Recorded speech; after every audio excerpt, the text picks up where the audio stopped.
Hello everyone, Ayesha's cooking ওয়ার্ল্ডে আপনাদের সবাইকে স্বাগতম। আজকে রান্না করব চান্দা মাছের ভর্তা। আসসালামু আলাইকুম, সবাই কেমন আছেন? চান্দা মাছের ভর্তা তৈরি করার জন্য আমি এখানে কিছুটা চান্দা মাছ নিয়েছি, ভালো করে ধুয়ে পরিষ্কার করে নিয়েছি।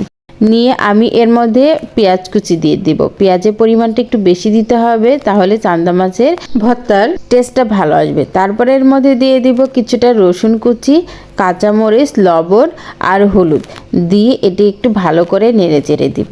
দিয়ে সামান্য একটু পানি দিয়ে দিব, যেহেতু মাছটা সিদ্ধ না হলে ভালো লাগবে না খেতে। সিদ্ধ হওয়ার জন্য একটু পানি দিয়ে আমি ঢাকনা দিয়ে ঢেকে এটা কিছুক্ষণ রান্না করব। 2 থেকে 3 মিনিটের মতন আমি ঢাকনা দিয়ে ঢেকে রান্না করব। তারপরে ঢাকনাটা উঠিয়ে আমি এটাকে ভালো করে তেলে ভেজে নেব, একটু লাল লাল করে। লাল লাল করে ভেজে নিলে টেস্টটা ভালো আসবে।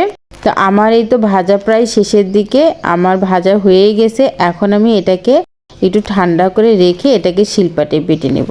এটা মিহি করে বাটতে হবে, যদি একটু মিহি ছাড়া হয় তাহলে কাঁটাটা বাঁধবে। তা আমি তো ঠান্ডার পরে আমি শিলপাটাতে নিয়ে নিয়েছি।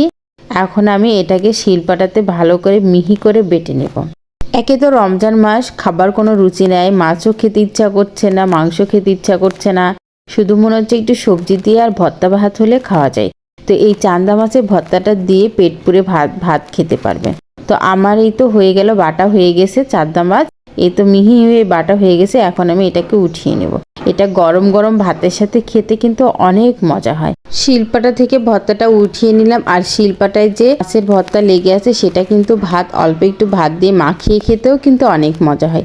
তো ফাইনালি আমার ভর্তাটা রেডি হয়ে গেছে। এই তো আমার ভর্তা। তো আমার এই রেসিপিটা কেমন লাগলো সবাই একটু কমেন্টে জানাবে। সবাই ভালো থাকবেন, সুস্থ থাকবেন। আল্লাহ হাফেজ।